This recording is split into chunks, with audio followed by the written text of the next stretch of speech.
श्रीमद् भागवतम प्रथम स्कंद और ये 15वां अध्याय चल रहा है। इसमें आगे लिखते हैं कि कृष्ण विरह व्यथित पांडवों का परीक्षित को राज्य देकर स्वर्ग सिधारना। सूत जी कहते हैं, भगवान श्री कृष्ण के प्यारे सखा अर्जुन एक तो पहले ही कृष्ण के विरह से क्रश हो रहे थे। उस पर राजा युधिष्ठिर ने उनकी विषादग्रस्त मुद्रा देखकर उसके विषय में कई प्रकार की आशंकाएं करते हुए प्रश्नों की झड़ी लगा दी। शोक से अर्जुन का मुख और हृदय कमल महाराज युधिष्ठिर से का हृदय कमल सूख गया था, चेहरा फीका पड़ गया था। वे उन्हीं भगवान श्री कृष्ण के ध्यान में ऐसे डूब रहे थे कि बड़े भाई के प्रश्नों का कुछ भी उत्तर न दे सके। श्री कृष्ण के आंखों से ओझल हो जाने के कारण वे बढ़ी हुई प्रेम जनित उत्कंठा के परवश हो रहे थे।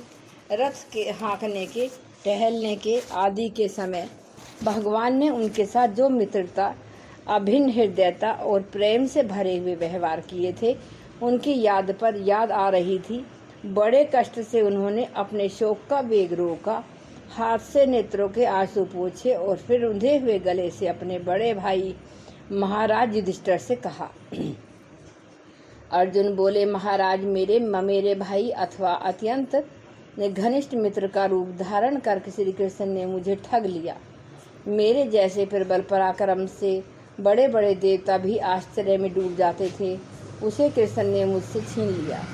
जैसे यह शरीर प्राणों से रहित होने पर मृतक कहलाता है,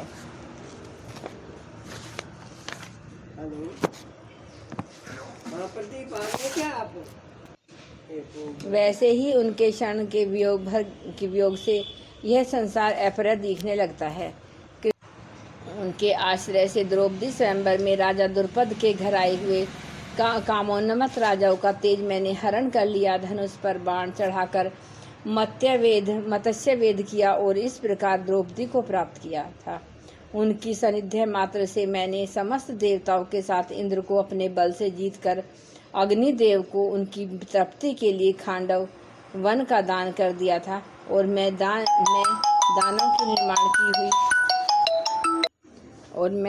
की निर्माण की हुई अलौकिक कला कौशल से युक्त मायामयी सभा प्राप्त की और आपके यज्ञ में सब ओर से आकर राजाओं ने अनेकों प्रकार की भेंटें समर्पित की। 10,000 हाथियों की शक्ति और बल से संपन्न आपके इन छोटे भाई भीमसेन ने उन्हीं की शक्ति से राजाओं के सिर पर पैर रखने वाले अभिमानी जरासंध का वध किया था। तदंतर उन्हीं भगवान ने उन बहुत से राजाओं को मुक्त किया जिनको जरासंध ने महाभैरव यज्ञ में बलि चढ़ाने के लिए बंदी बना रखा था। उन सब राजाओं ने आपके यज्ञ में अनेकों प्रकार के उपहार दिए थे। महारानी द्रौपदी राजसूय यज्ञ के महान अभिषेक से पवित्र हुए अपने उन सुंदर केशों को और उन दुष्टों ने भरी सभा में छूने का साहस किया था। बिखेर कर तथा आंखों में आंसू भरकर श्री कृष्ण के चरणों में गिर पड़ी और तब उन्होंने उनके सामने उस घोर अपमान का बदला लेने की प्रतिज्ञा करके उन धूर्तों की स्त्रियों की ऐसी दशा कर दी थी कि वे विधवा हो गई थी और उन्हें अपने केश और अपने हाथों खोल देने पड़े। महाराज, कौरवों की सेना भीष्म, द्रोण आदि अजय महामत्स्योपूर्ण अपार समुद्र के समान दुस्तर थी, परंतु उनका आश्रय ग्रहण करके अकेले ही रथ पर सवार हो मैं उसे पार कर गया। उन्हीं की सहायता से आपको याद होगा कि मैंने शत्रुओं से राजा विराट का सारा गोधन तो वापस ले ही लिया था, साथ ही उनके सिरों पर से चमकते हुए मणिमय मुकुट तथा अंगों के अलंकार तक छीन लिए थे। भाई जी, कौरवों की सेना भीष्म, कर्ण, द्रोण, शल्य तथा अन्य बड़े बड़े राजाओं और क्षत्रिय वीरों के रथों से शोभायमान थी। उसके सामने मेरा आगे आगे चलकर वे अपनी दृष्टि से ही उन महारथी यूथपतियों की आयु, मन, उत्साह और बल को छीन लिया करते थे। द्रोणाचार्य, भीष्म, कर्ण, भूरी, श्रवा, सुशर्मा, शल्य, जयद्रथ और वाहिक आदि वीरों ने मुझ पर अपने कभी न चूकने वाले अस्त्र चलाए थे, परंतु जैसे हिरण्यकश्यप आदि दैत्यों के अस्त्र शस्त्र भगवत प्रहलाद का स्पर्श नहीं करते थे, वैसे ही उनके शस्त्रास्त्र मुझे छू तक नहीं सके। यह कृष्ण के भुजदंडों की छत्र छाया में रहने का ही प्रभाव था। श्रेष्ठ पुरुष संसार से मुक्त होने के लिए जिनके चरण कमलों का सेवन करते हैं, उन भाई जी कौरवों की सेना भीष्म, कर्ण, द्रोण, शल्य तथा अन्य बड़े बड़े राजाओं और क्षत्रिय वीरों के रथों से शोभायमान थी। उसके सामने मेरे आगे आगे चलकर वे अपनी दृष्टि से ही उन महारथी यूथपतियों की आयु, मन, उत्साह और बल को छीन लिया करते थे। द्रोणाचार्य, भीष्म, कर्ण, भूरी, श्रवाशु शर्मा, शल्य, जयद्रथ और बाहिक आदि वीरों ने मुझ पर अपने कभी न चूकने वाले अस्त्र चलाए थे, परंतु जैसे हिरण्यकश्यप आदि दैत्यों के अस्त्र शस्त्र भगवत प्रहलाद का स्पर्श नहीं करते थे, वैसे ही उनके शस्त्र मुझे छू तक नहीं सके थे। यह कृष्ण के भुजदंडों की छत्र छाया में रहने का ही प्रभाव था। श्रेष्ठ पुरुष संसार से मुक्त होने के लिए जिनके चरण कमलों का सेवन करते हैं, अपने आपात को दे डालने वाले उन भगवान को मुझ दुर्बुद्धि सारथी तक बना डाला। आह, जिस समय मेरे घोड़े थक गए थे और मैं रथ से उतरकर पृथ्वी पर खड़ा था, उस समय बड़े बड़े महारथी शत्रु भी मुझ पर प्रहार न कर सके, क्योंकि श्री कृष्ण के प्रभाव से उनकी बुद्धि मारी गई थी। महाराज माधव के उन्मुक्त और मधुर मुस्कान से युक्त विनोद भरे एवं हृदय स्पर्शी वचन और उनका मुझे पार्थ, अर्जुन, सखा, कुरु नंदन आदि कहकर पुकारना मुझे याद आने पर मेरे हृदय में उथल पुथल मचा देते हैं।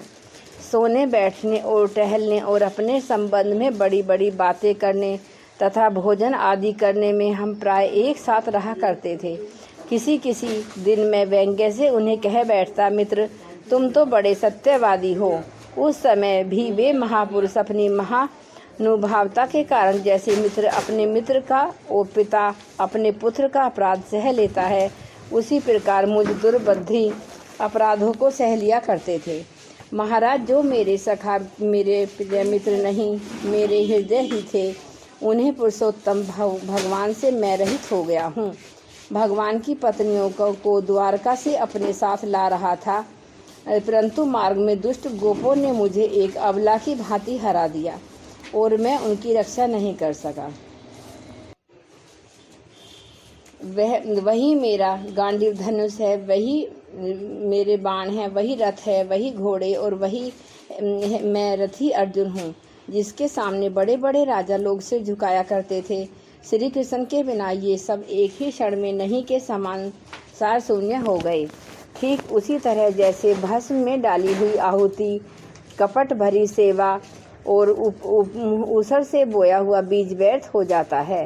राजन, आपने द्वारकावासी अपने जिन सुहृद संबंधियों की बात पूछी है, वे ब्राह्मण की साप बस मोहग्रस्त हो गए हैं और वारुणी मधुरा के पान से मदोन्मत होकर आप अपरिचितों की भांति आपस में ही एक दूसरे से भिड़ गए और घूंसों से मारपीट करके सबके सब नष्ट हो गए। उनमें से केवल 4-5 ही बचे हैं। वास्तव में यह सर्वशक्तिमान भगवान की ही लीला है कि संसार के प्राणी परस्पर एक दूसरे का पालन पोषण भी करते हैं और एक दूसरे को मार भी डालते हैं। राजन, जिस प्रकार जलाचरों में बड़े जंतु छोटों को, बलवान दुर्बलों को एवं बड़े और बलवान के भी परस्पर एक दूसरे को खा जाते हैं, उसी प्रकार अतिशय बली और बड़े यदुवंशियों के द्वारा भगवान ने दूसरे राजाओं का संहार कराया। तत्पश्चात यदुवंशियों के द्वारा एक से दूसरे यदुवंशी का नाश करा के पूर्ण रूप से पृथ्वी का भार उतारा। भगवान श्री कृष्ण ने मुझे जो शिक्षाएं दी थी, वे देश काल और प्रयोजन के अनुरूप हृदय के ताप को शांत करने वाली थीं। स्मरण आते ही वे हमारे चित्त का हरण कर लेती हैं। सूत जी कहते हैं कि इस प्रकार प्रगाढ़ प्रेम से भगवान श्री कृष्ण के चरण कमलों का चिंतन करते करते अर्जुन की चित्तवृत्ति अत्यंत निर्मल और प्रशांत हो गई थी। उनकी प्रेममयी भक्ति भगवान श्री कृष्ण के चरण कमलों के अहिर्निश चिंतन से अत्यंत बढ़ गई थी। भक्ति के वेग ने उनके हृदय को मथकर उसमें से सारे विकारों को बाहर निकाल दिया। उन्हें युद्ध के प्रारंभ में भगवान के द्वारा उपदेश किया हुआ गीता ज्ञान पुनः स्मरण हो आया, जिसकी काल के व्यवधान और कर्मों के विस्तार के कारण प्रमादवश कुछ दिनों के लिए विस्मृति हो गई थी। ब्रह्म ज्ञान की प्राप्ति से माया का आवरण भंग होकर गुणातीत अवस्था प्राप्त हो गई। दैत्य का संशय निवृत्त हो गया, सूक्ष्म शरीर भंग हुआ, वे शोक एवं जन्म मृत्यु के चक्र से सर्वथा मुक्त हो गए। भगवान के सवधाम गमन और यदुवंश के संहार का वृत्तांत सुनकर निश्चल मति युधिष्ठिर ने स्वर्गारोहण का निश्चय किया। कुंती ने भी अर्जुन के मुख से यदुवंशियों के नाश और भगवान के सवधाम गमन की बात सुनकर अन्य भक्तों से अपने हृदय को भगवान श्री कृष्ण में लगा दिया। कुंती ने भी अर्जुन के मुख से यदुवंशियों के नाश और भगवान के सवधाम गमन की बात सुनकर अनन्य भक्ति से अपने हृदय को भगवान श्री कृष्ण में लगा दिया और सदा के लिए इस जन्म मृत्यु रूप संसार से अपना मुंह मोड़ लिया। भगवान श्री कृष्ण ने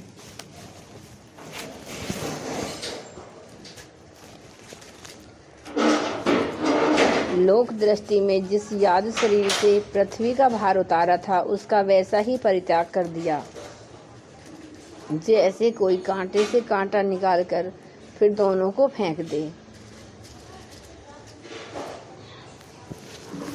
भगवान की दृष्टि में दोनों ही समान थे। जैसे वे नट के समान मत्स्य आदि रूप धारण करते हैं और फिर उनका त्याग कर देते हैं, वैसे ही उन्होंने जिस यादव शरीर से पृथ्वी भार दूर किया था, उसे त्याग भी दिया। जिनकी मधुर लीलाएं एवं श्रवण करने योग्य हैं, उन भगवान श्री कृष्ण ने जब अपने मनुष्य से शरीर से इस पृथ्वी का परित्याग कर दिया, उसी दिन विचारहीन लोगों को अधर्म में फंसाने वाला कलयुग आधम का महाराज युधिष्ठिर से कलयुग का फैलना छिपा ना रहा। उन्होंने देखा देश में, नगर में, घरों में, प्राणियों में लोभ, असत्य, छल, हिंसा आदि अधर्मों की बढ़ती हो गई।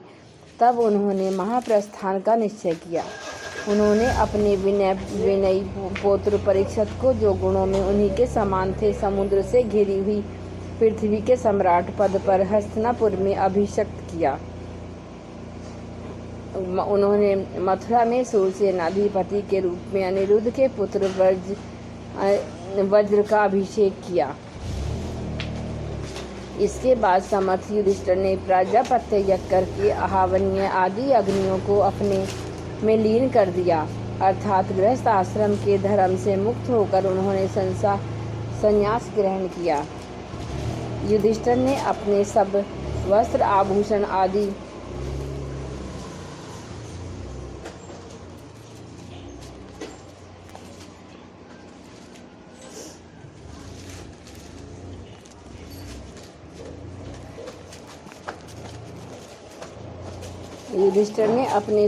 आभूषण आदि वहीं छोड़ दिए एवं ममता और अहंकार से रहित होकर समस्त बंधन काट डाले।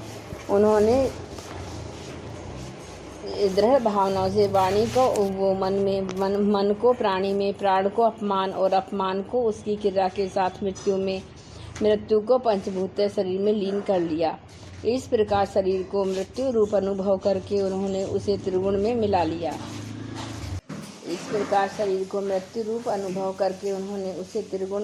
लिया। त्रिगुण को मूल प्रकृति में सूर्यकरण का रूपा प्रकृति को अपनाए और आत्मा को अविनाशी ब्रह्म में विलीन कर दिया। उन्हें यह अनुभव होने लगा कि यह संपूर्ण दृश्य प्रपंच ब्रह्म स्वरूप है। इसके पश्चात उन्होंने शरीर पर चीर वस्त्र धारण कर लिया, अन्न जल का त्याग कर दिया, मौन ले लिया और केश खोलकर बिखेर लिए। वे अपने रूप को ऐसा दिखाने लगे जैसे कोई जड़, उन्मत्त तथा पिशाच हो। फिर वे बिना किसी की बाट देखे तथा बहरे की तरह बिना किसी की बात सुने घर से निकल पड़े, हृदय में उस पर ब्रह्म का ध्यान करते हुए जिसको प्राप्त करके फिर लौटना नहीं होता। उन्होंने उत्तर दिशा की यात्रा की, जिस ओर पहले बड़े बड़े महात्मा जन जा चुके हैं। भीमसेन, अर्जुन आदि युधिष्ठिर के छोटे भाइयों ने भी देखा। अब पृथ्वी में सभी लोगों को अधर्म के सहायक कलयुग ने प्रभावित कर डाला। इसलिए वे भी कृष्ण चरणों की प्राप्ति का दृढ़ निश्चय करके अपने बड़े भाई के पीछे पीछे चल पड़े। उन्होंने जीवन के सभी लाभ भली भांति प्राप्त कर लिए थे। इसलिए वे निश्चय करके ही भगवान श्री कृष्ण के चरण कमल ही हमारे पुरुषार्थ हैं, उन्होंने उन्हें हृदय में धारण किया। पांडवों के हृदय में भगवान श्री कृष्ण के चरण कमलों के ध्यान से भक्ति भाव उमड़ आया। उनकी बुद्धि सर्वथा शुद्ध होकर भगवान श्री कृष्ण उस सर्वोत्कृष्ट स्वरूप में अनन्य भाव से स्थिर हो गई, जिसमें निष्पाप पुरुष ही स्थिर हो जाते हैं। फलतः उन्होंने अपने विशुद्ध अंतःकरण से स्वयं ही वह गति प्राप्त की जो विषयासक्त दुष्ट मनुष्यों को कभी प्राप्त नहीं हो सकती थी। संयमी और श्री कृष्ण के प्रेमावेश में मुग्ध भगवन में विदुर जी ने भी अपने शरीर को प्रभास क्षेत्र में त्याग दिया। उस समय उन्हें लेने के लिए आए हुए पितरों के साथ वे यमलोक को चले गए। द्रौपदी ने देखा कि अब पांडव लोग निरपेक्ष हो गए हैं, तब वे अनन्य प्रेम से भगवान श्री कृष्ण का ही चिंतन करके उन्हें प्राप्त हो गईं। भगवान के प्यारे भक्त पांडव के महाप्रयाण की इस परम पवित्र और मंगलमय कथा को जो पुरुष श्रद्धा से सुनता है, वह निश्चय ही भगवान भक्ति और मोक्ष को प्राप्त करता है।